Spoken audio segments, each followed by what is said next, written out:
Hey everybody, I'm here to explain a really fundamental phenomenon in the universe. It's the number 108 and its significance. I personally use this number in my daily practices to achieve results, to achieve productivity, and to achieve success. It's a very simple concept and it's not something new, it has been around for a while. The number 108 is actually a symbol. The 1 stands for the masculine, the 0 stands for the void, which is also the smallest time in our space, and the 8 stands for actually infinity, which is the feminine. The way I came across this concept is actually in a dream, and I saw the universe breathing and expanding and coming back to 0, and again breathing, expanding, and coming back to 0, like a sine wave. So, what do I mean by using this phenomenon in real life? How can we use this? First, we should understand what masculine and feminine energies are. I'll begin with the masculine.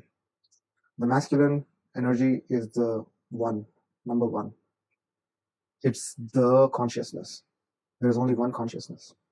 But within that consciousness, there's multiple possibilities of life, infinite combinations of how you can do things. And that is creative energy, which is the feminine. The masculine is very driven, precise, and strong. The masculine energy is very directional, very focused. And it is actually a symbol you will find in the Hindu god's statue of Shiva, which is the lingam. It is actually a symbol of union of this masculine and feminine energy. The feminine energy, on the other side, is unlimited. It is the mother. It is all encapsulating. It is very receiving. It is very accommodating. And it is love. The feminine energy gives you the power of creativity, the power to love, the power to be aware in the current moment. When I say that you can use this in your real life and get results, I can show you this by an example. So let's say you want to lose weight. The first step is actually not the expansive step, which is to do things, but the awareness step. It is the infinity, becoming aware of the problem. That's what I did when I wanted to achieve this goal of losing weight. Awareness is the key for transformation. Awareness is required for transforming yourself. And evolution itself is a good proof that this is true. Whenever we were aware that we no longer needed tails, we got rid of them in the human body. As we wear clothes, our body got aware that we don't need body hair. And soon, as generations prolonged, we got rid of body hair. Although this transformation is over many years, it shows that awareness is the first step for any transformation. Right from plants to bacteria to any virus or to human beings and even planets. Awareness creates the environment for change. But change only happens when you execute using the masculine energy. Now, how do we do that? In this example, let's say you are aware that you are overweight. First, you need to accept that I don't feel good in this body. I don't feel my real self in this unhealthy body. Because disease is actually another word for dis-ease. Your body is out of sync. And in fact, it is perfect the way it is supposed to be. Because your body is taking in everything that's happening around it and turning it into fat and muscle and other important enzymes and chemicals. So it is perfect because you've been treating it in a certain way and it is showing up in a certain way. The moment you change your environment, you change the way you live, your body will respond. And that is perfect too. But the first step is to identify with awareness, the feminine, your true ideal feeling of your perfect body. I'm not advocating being skinny. I'm not advocating being muscular. I'm advocating feeling good. If you feel good in your current body, it means you're in the right place. But if you feel sluggy, if you feel depressed, it is a dis-ease. It is uncomfortable. So the awareness starts from actually looking at your body and measuring your body and measuring the way you feel on a scale of 1 to 10. Measurement is precision, and precision is the masculine. Once you're aware of your body, you need to use the masculine to find a direction where you want to go. So the first step is awareness, measuring everything, and coming to a place of acceptance that this is your current reality. And from there, we need to anchor ourselves to a new creation, to a new place where you want to go. It's like, imagine a flag post while you're sailing in the ocean and you want to go towards that flag post. There's an island and there's a flag post on the island. The only way you can go there is if you're focused and directionally aligned towards that flag post. And creation works the same way.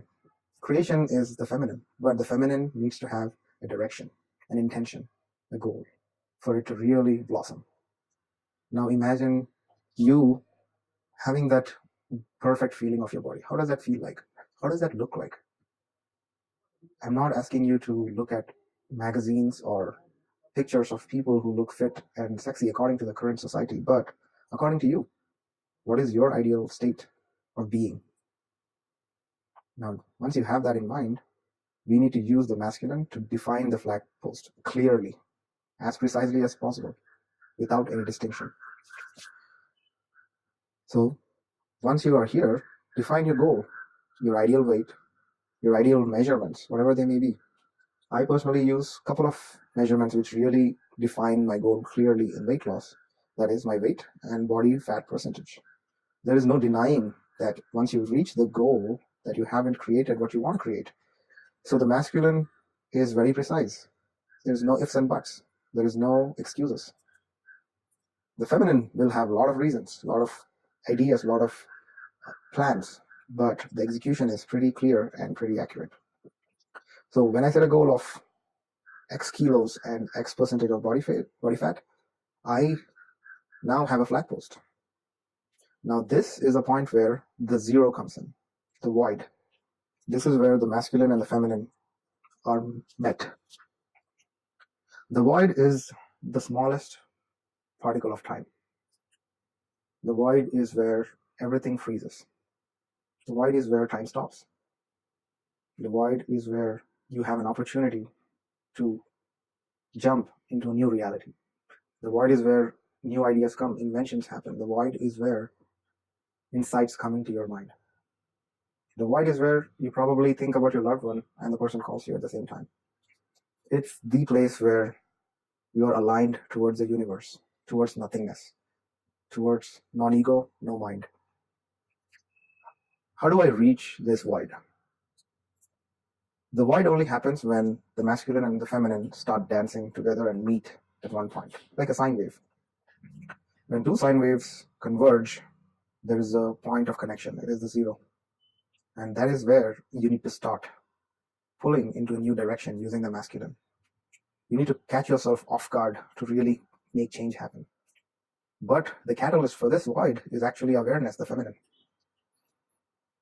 How do I reach this void? The moment you put down all these numbers with your awareness of yourself, you catch yourself off guard. You can no longer lie to yourself. You can no longer deny that this creation is meant to happen. This new body needs to be created right now. And you need to start that process. So you need to start a new sine wave, a new dance between the masculine and the feminine. When you pull into this new direction, your old habits, your old ways will come in play. It won't be easy. But the easiest part of all this is the masculine. And the most difficult part of all this is the masculine. Because your habits are nothing but your subconscious. Your subconscious is completely automatic. It has only one job: to automate your life, to make everything simple as it can. So it does have a good intention, but it does not know that you are trying to create something new. So if you imagine you are in the middle of a whirlpool in an ocean, you're completely spinning in the water and you have no way to get out. It is the subconscious. You're completely whirling in that life, in that habit created life.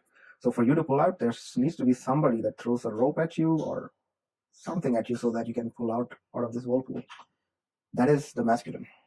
But the masculine has to be so strong, so powerful, that you can pull yourself out of this whirlpool that you created yourself. The masculine has to be so precise and accountable that you will pull yourself out and make this new creation in your life. See, I'll give you another example which I really love and I use myself, is video games. Our life is like a level in a video game. If you're playing a video game, you're really enjoying the process of playing the game and you're at a certain level. But you're always shooting to go to the next level, right? You're always wanting to go to the next level. But unfortunately, some of us really love one level and we keep playing at the same level because it's too much work to go and play the next level. It's too uncomfortable to play the next level. So we keep playing the same game again and again and again without taking the steps to pull yourself out and go to the next level. Why? Because we love comfort. Our mind loves comfort. The mind is the feminine. The feminine is not directional, it's not goal oriented. The feminine doesn't like change. But it is the masculine who wants to go to a goal, to achieve things, to conquer things. The feminine is very complacent and happy, and actually a very good place for to find gratitude. But if you want to find change, if you want to make changes in your life, you need to use your masculine. Coming back to the weight analogy, if you want to lose the weight, you need to be aware of where you are and set a goal for where you want to go. But that's not enough. When your habits kick in, that's where the struggle starts. Now, how can we change these habits? It's using the same phenomenon of the masculine. Defining your habits ahead of time really transforms you and makes you a new human being. So what you're doing is, instead of following an older pattern, you're identifying a habit and replacing it with the new habit, which will make you create this new body. In my case, I do simple things. I focus on really key habits that can transform my body. It's really two habits, okay? Number one, how I treat my body, movement. Number two, what I consume in terms of food. If I transform these two habits, I really am creating a new lifestyle. For example, if I'm sleeping well, which is non-movement, which is part of the habit. If I am exercising on a regular basis, which is again a habit. Now, the other one is consuming. If I'm consuming food with more awareness, with more intention, and designing my meals of all the 7 days ahead of time, which is the masculine. So I'm actually precisely defining all my meals for the whole week ahead of time. That leaves you with no chances, no excuses. And the final aspect of this is commitment and accountability. You need to commit to this habit with one other person. Reveal that you are working on a habit that I want to change, and commit to them and hold them accountable for you holding you accountable. That is the only way to pull yourself out of this whirlpool that you created.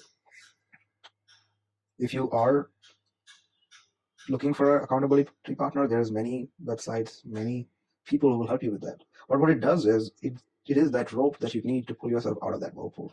Because the person outside the whirlpool will see the situation from a different angle and will be able to help you come out of that feminine energy, which is complacency.